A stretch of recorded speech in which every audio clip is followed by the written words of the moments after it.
Welcome to my channel biology with Khushbu. And last class में हम लोगों ने डिस्कस किया था क्लास 9th के fundamental unit of life cell chapter का लेक्चर 1, जिसमें हमने डिस्कस किया था सेल के बारे में, सेल की डिस्कवरी के बारे में एंड सेल थियरी के बारे में। आज हम यहाँ पे डिस्कस करने वाले हैं types of organisms on the basis of number of cells. ठीक है, तो हमने देखा था कि सेल क्या है। सेल हर एक ऑर्गेनिज्म को बनाता है, सारे लिविंग ऑर्गेनिज्म सेल से बनते हैं, right? We all know that. हम यहाँ पे देखेंगे कि based on number of cells organisms कितने टाइप के होते हैं, उस पर्टिकुलर ऑर्गेनिज्म में कितने सेल्स होते हैं। 1 सेल होता है तो 2 सेल्स होते हैं। How many cells are present in a particular organism, based on number of cells we are going to discuss about types of organisms. So we are going to talk about 2 types of organisms. One is unicellular organism, another is multicellular organism. So when we talk about unicellular organism, uni का मतलब क्या होता है? one, single. Okay, uni का मतलब होता है one, single. So any organism which is made up of a single cell or only one cell, that is known as unicellular organism.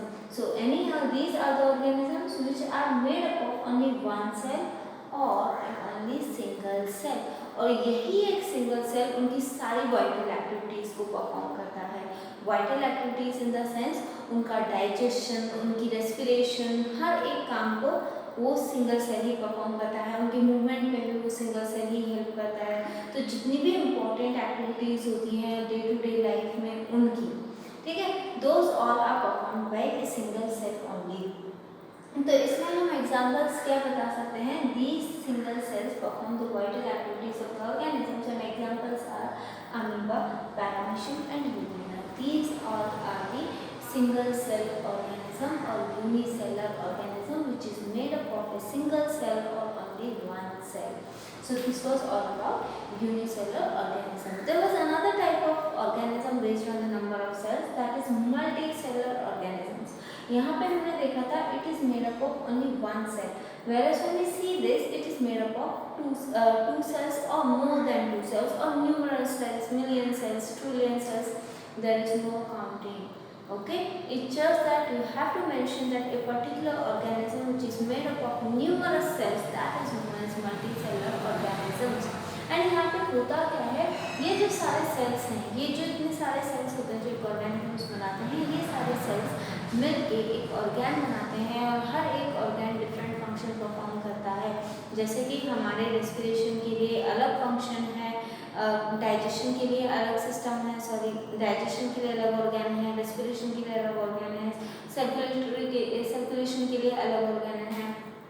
तो उसी तरीके से ये सारे सेल्स मिलके ऑर्गेन बनाते हैं। ये प्रोसीजर कैसे, देखो, जितने भी सेल्स हैं सब मिलके एक टिश्यू फॉर्म करते हैं, ठीक है। Group of cells together form a tissue, right. जैसे कि 5-6 सेल्स हो गए, ये ग्रुप ऑफ सेल्स क्या करेंगे, एक टिश्यू फॉर्म करेंगे, that is it perform a specific functions, right. And दूसरे जो सेल्स हैं वो ग्रुप बनके टिश्यू बना लेंगे, दे परफॉर्म अनदर फंक्शंस। तो उसी तरीके से कई सारे टिश्यूज मिलके फिर क्या बनाएंगे, ऑर्गेन बनाएंगे। ऑर्गेन जैसे कि हमारा लिवर हो गया, हार्ट हो गया, ठीक है, हमारे लंग्स हो गए, ये सब क्या है, ऑर्गेन है। अब ये कई सारे ऑर्गेन मिलके क्या बनाते हैं, एक ऑर्गेन सिस्टम बनाते हैं। जैसे कि ऑर्गेन सिस्टम में क्या होता है, हमारा डाइजेस्टिव सिस्टम होता है जिसमें कितने सारे ऑर्गेन इन्वॉल्व होते हैं। लिवर इन्वॉल्व होता है, राइट, आपने 7th में पढ़ा होगा। लिवर इन्वॉल्व होता है, स्टोमक इन्वॉल्व होता है, इंटेस्टाइन इन्वॉल्व होते हैं। ये सारे क्या है, ये डिफरेंट ऑर्गेन हैं। तो ये सारे डिफरेंट ऑर्गेन मिलके एक पर्टिकुलर ऑर्गेन सिस्टम बनाते हैं। जैसे कि एक सर्कुलेटरी सिस्टम अलग है, ठीक है, एक रेस्पिरेटरी सिस्टम अलग है, एक डाइजेस्टिव सिस्टम अलग है। तो हमारी बॉडी में जितने भी ऑर्गेन सिस्टम है वो कौन बनाता है, ऑर्गेन मिलके बनाते हैं। और कई सारे ऑर्गेन सिस्टम मिलके एक पर्टिकुलर ऑर्गेनिज्म बनाते हैं। So cells together form tissue, tissue together form organ, organ together form organ system and organ system together form organism, right. यहाँ पे एग्जांपल्स कितने हैं, प्लांट्स एंड एनिमल्स। तो जितने भी प्लांट्स एंड एनिमल्स हैं they all are made up of cells, okay, and these all are multicellular organism because they are not made up of a single cell, they are made up of millions of cells, numerous of cells, okay। अब हम देखने वाले हैं types of cells on the basis of organization, उनकी organization के base पे, उनकी बनावट के बेस पे टाइप्स ऑफ सेल्स कितने होते हैं। तो हम दो टाइप के पढ़ने वाले हैं, prokaryotic cell and eukaryotic cell. Prokaryotic cell का मतलब क्या होता है? प्रो का मतलब होता है प्रिमिटिव, दैट इज पुराना। कैरियन का मतलब होता है nucleus. Okay, so nucleus is a part of cell जो कि जेनेटिक मटेरियल को कैरी करता है, और न्यूक्लियस के बारे में डिटेल में हम इस चैप्टर में आगे जाके पढ़ने वाले हैं, right. So prokaryotic cells are without an organized nucleus and membrane bound organelles. तो कुछ सेल के अंदर लिविंग बॉडीज होती हैं जिन्हें हम सेल ऑर्गेनेल्स कहते हैं, राइट। लेकिन प्रोकैरियोट्स में वो सेल ऑर्गेनेल्स के बाजू में कोई भी मेम्ब्रेन बाउंड नहीं रहता है, कोई भी मेम्ब्रेन नहीं रहता है। उसके साथ साथ उनका जो न्यूक्लियस है वो भी वेल डेवलप्ड नहीं है, ठीक है, इतना भी वेल डेवलप्ड नहीं है, because we all know that prokaryotes are primitive. Primitive है तो प्रिमिटिव के टाइम पर उतना डेवलपमेंट नहीं होता है, right. So these all are without an unorganised nucleus and membrane bound organelles. उनमें कोई भी मेम्ब्रेन बाउंड सेल ऑर्गेनेल्स नहीं होते हैं। उसके साथ साथ उनका जो न्यूक्लियस है वो वेल डेवलप्ड नहीं होता है। These are primitive and incomplete cells. Complete cells नहीं होते हैं क्योंकि जैसे कि मैंने बोला न्यूक्लियस इनका डेवलप नहीं होता है, ऑर्गेनेल्स इनके मेम्ब्रेन बाउंड नहीं होते हैं, तो ऑब्वियसली इनकम्प्लीट हो गया, राइट। इसके साथ साथ प्रिमिटिव मतलब पुराने, ये काफ़ी पुराने जो सबसे पहले फाउंड होते हैं। जैसे कि मैंने आपको लेक्चर 1 में बताया था कि एंटन वैन ल्यूवेनहुक ने सबसे पहला सबसे पहला लिविंग जो सेल है वो डिस्कवर किया था, that was bacteria, right. Prokaryotes में एग्जांपल भी किसका आता है? बैक्टीरिया का आता है। तो सबसे पहले डिस्कवर किया हुआ था, दैट वाज द सबसे पहले in the sense the primitive one, जो सबसे पहले आए थे। They all say that, okay. Now they are different in shape and size but smaller than eukaryotes. Eukaryotic cells जो होते हैं उनसे साइज में छोटे होते हैं, लेकिन इनकी भी डिफरेंट शेप्स होती है, डिफरेंट साइज होती है। इसका एग्जांपल बेस्ट एग्जांपल कौन सा है? बैक्टीरिया, ठीक है। तो ये तो हमने पढ़ा था प्रोकैरियोट के बारे में कि प्रो का मतलब होता है प्रिमिटिव, कैरियन का मतलब होता है न्यूक्लियस। तो ये बिना किसी ऑर्गेनाइज्ड न्यूक्लियस के हैं, साथ ही साथ इनमें कोई भी बाउंड मेम्ब्रेन ऑर्गेनल नहीं होता है, साथ ही साथ ये प्रिमिटिव होते हैं, ये इतने भी कंप्लीट नहीं होते हैं। These are incomplete cells. उसके बाद हमने पढ़ा था कि इनकी जो साइज है वो कंपेयर टू यूकैरियोट्स स्मॉल होती है, छोटी होती है। एग्जांपल्स इसमें हमने पढ़ा था बैक्टीरिया। अब हम बात करते हैं यूकैरियोटिक सेल्स की। यू का मतलब होता है ट्रू, कैरियन का मतलब होता है न्यूक्लियस। ट्रू न्यूक्लियस मतलब जो वेल डेवलप्ड होता है, ठीक है, पूरे तरीके से डेवलप्ड होता है, उसमें कोई कमी नहीं होती है। So that's why these are known as complete cells because they have well developed nucleus and along with that they have membrane bound organelles। जो अंदर सेल के अंदर जो लिविंग बॉडीज होती हैं वो अच्छे से मेम्ब्रेन बाउंड होती हैं, इसलिए उन्हें कंप्लीट सेल्स भी कहा जाता है, right. These are well developed cells. Obviously अगर न्यूक्लियस डेवलप्ड है तो सेल भी वेल डेवलप्ड होगा। They have advanced nucleus with nuclear membrane। तो इनके पास न्यूक्लियस भी होता है जिसका एक मेम्ब्रेन भी होता है, साथ ही साथ मेम्ब्रेन बाउंड सेल ऑर्गेनल्स भी होते हैं। तो these are the true nucleus and these are known as eukaryotic cells. Example कौन से हैं? Plant and animal cells. तो जितने भी प्लांट सेल्स होते हैं, जितने भी एनिमल सेल्स होते हैं, वो किसके अंदर आते हैं? यूकैरियोटिक के अंदर आते हैं। So here we studied two types of cells, one was prokaryotic cell, another was eukaryotic cells. अगर आपसे एग्जाम्स में पूछा जा सकता है कि प्रोकैरियोटिक सेल्स और यूकैरियोटिक सेल्स के बीच का डिफरेंसेस बताओ, तो you have to say that कि प्रोकैरियोटिक सेल्स जो है वो वेल डेवलप्ड नहीं होते हैं, they do not have well developed nucleus, along with that they do not have any membrane bound nucleus, ठीक है। whereas eukaryotic cells have membrane bound nucleus and they have membrane bound cell organelles and they have well developed nucleus। Whereas prokaryotic cells, these are incomplete cells, whereas eukaryotic cells are the complete cells। तो अब हम discuss करने वाले हैं types of cells on the basis of differentiation. Differentiation का मतलब होता है एक पर्टिकुलर शेप को चेंज करना, right, that is known as differentiation. तो डिफरेंशिएशन के बेसिस पे तीन टाइप के पढ़ने वाले हैं, undifferentiated, differentiated and dedifferentiated. What do you mean by undifferentiated cells? Undifferentiated cells का मतलब है दीज आर अनस्पेशलाइज्ड सेल्स, मतलब कोई स्पेशल स्ट्रक्चर नहीं होता, कोई स्पेशल शेप नहीं होती, कोई स्पेशल साइज नहीं होता, they are not specialised cells. They keep on dividing for the maintenance and growth of the tissue के मेंटेनेंस और ग्रोथ के लिए वो कंटिन्यूस डिवाइड होते रहते हैं। इसका बेस्ट एग्जाम्पल है स्टेम सेल्स। सेकंड की हम बात करें तो दैट इज डिफरेंशिएटेड सेल्स। अब जो स्टेम सेल जो हमने अनडिफरेंशिएटेड सेल्स पढ़े थे, जो अनस्पेशलाइज्ड सेल्स पढ़े थे, ये आगे जाके स्पेशलाइज हो जाते हैं, मतलब आगे जाके एक पर्टिकुलर शेप ले लेते हैं, उन्हीं में से सेल्स बनते हैं, एक पर्टिकुलर शेप ले लेते हैं, जो कि कौन से होते हैं, डिफरेंशिएटेड सेल्स होते हैं, ठीक है। तो ये these are specialised cells formed from the unspecialised cells by change in structure and function during development and growth of an organism. तो अनस्पेशलाइज्ड सेल्स जो होते हैं, उन्हीं में से ये सेल्स एक पर्टिकुलर शेप ले लेते हैं, एक पर्टिकुलर साइज ले लेते हैं, ताकि जब ऑर्गेनिज्म की ग्रोथ होती है, डेवलपमेंट होता है उस टाइम पे, ठीक है। तो इन्हें हम क्या कहते हैं, डिफरेंशिएटेड सेल्स। इसका बेस्ट एग्जांपल क्या है, organ cells and blood cells. Okay, जितने भी हमारी बॉडी में ऑर्गेन है उनके जो सेल्स होते हैं वो सारे डिफरेंशिएटेड सेल्स होते हैं।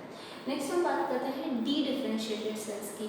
तो डी डिफरेंशिएटेड सेल्स क्या होते हैं, these are specialised cells reverted to a more generalised actively dividing state. इसका मतलब क्या होता है कि ये डी डिफरेंशिएटेड सेल्स वो सेल्स होते हैं जैसे कि डिफरेंशिएटेड सेल्स है, ये डिफरेंशिएट हुए, एक पर्टिकुलर लेगी शेप लेगी, लेकिन जब ज़रूरत पड़ती है, ठीक है, जब इमरजेंसी कंडीशन होती है, जब ज़रूरत पड़ती है, तो यही सेल्स दोबारा से डिवाइड होने लग जाते हैं। यूजुअली डिफरेंशिएटेड सेल्स डिवाइड नहीं होते आगे जाके, वो एक शेप ले लेते हैं, एक साइज ले लेते हैं, उसके बाद उनकी लाइफ वहीं स्टॉप हो जाती है, राइट। उनकी शेप चेंज नहीं होती उनकी, लेकिन जब ज़रूरत आने पर कुछ डिफरेंशिएटेड सेल्स ऐसे होते हैं जो दोबारा डिवाइड करने लग जाते हैं, दोबारा एक्टिवली डिवाइड करते हैं नए फॉर्म में, नए स्पेशल फॉर्म में, right. So that is known as dedifferentiated cells. Example क्या हो गया इसका, स्किन सेल्स। जैसे कि हमारे स्किन में लग जाती है, कट हो जाता है, राइट, मान लो जल जाता है, तो फिर उसके बाद में क्या होता है, जब वो रिकवर होने लगता है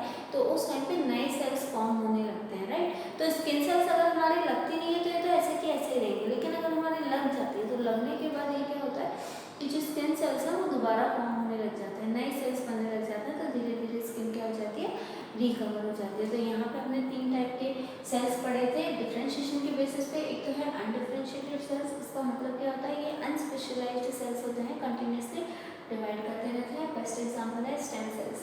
डिफरेंशिएटेड सेल्स का मतलब क्या होता है, ये स्पेशलाइज्ड सेल्स होते हैं जो अनस्पेशलाइज्ड फॉर्म में से फॉर्म हुए हैं और एक पर्टिकुलर शेप और साइज ले लेते हैं पर्टिकुलर फंक्शन करने के लिए। एग्जाम्पल, बेस्ट एग्जाम्पल है ऑर्गेन सेल्स।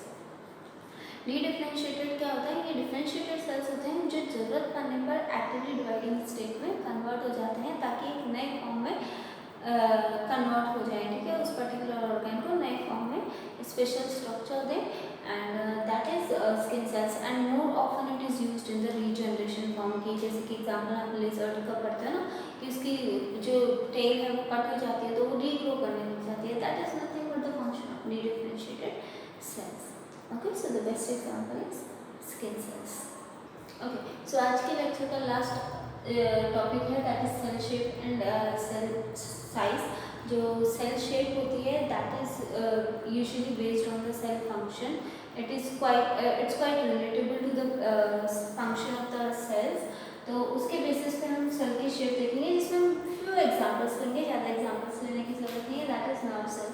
नर्व सेल जो है वो इलांगेटेड होता है। ये इलांगेटेड क्यों होता है, लंबा क्यों होता है, because it has to transmit signals from one nerve cell to another nerve cell, और पूरी बॉडी में इसको इम्पल्स ट्रांसमिट करनी होती है, जिसकी वजह से ये काफ़ी लंबा होता है। रेड ब्लड सेल्स बाइकॉन्केव होती हैं, बाइकॉन्केव इन द सेंस दोनों साइड से कॉन्केव होती है, ठीक है, ताकि काफ़ी सारा स्पेस यहाँ पे मिले।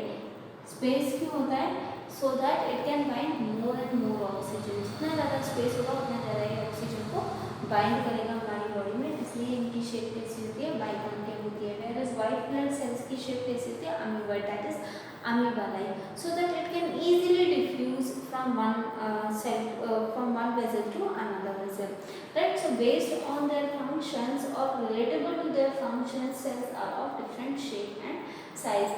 cells oval भी हो सकते हैं, rectangulars भी हो सकते हैं, cylindrical भी हो सकते हैं, right, irregular form में भी हो सकते हैं, तो it can be of different shape and shapes. अब बात करते हैं हम सेल साइज की। सेल साइज का अगर देखा जाए तो डिफरेंट साइजेस होती हैं, कोई एक पर्टिकुलर साइज नहीं होती, नंबर ऑफ साइजेस होती हैं। तो उसमें हमने कुछ एग्जांपल्स लिए हैं, जैसे कि स्मॉलेस्ट सेल, उसका कौन सा हो गया माइक्रोप्लाज्मा, जिसे हम पीपीएल भी कहते हैं, this is the smallest cell, right. Largest cell कौन सा हो गया ostrich egg, and longest animal cell कौन सा हो गया नर्व सेल। नर्व सेल जो है वो लॉन्गेस्ट एनिमल सेल होता है, where longest plant cell is the hemp fibre. Longest plant cell is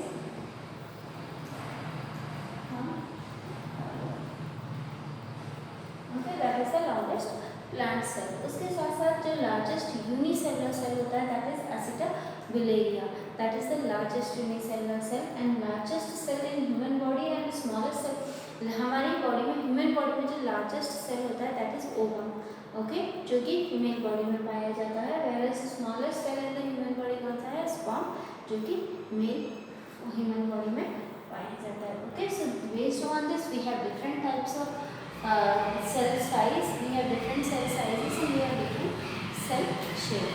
I hope आपको ये लेक्चर पूरा समझ में आया होगा। Thank you.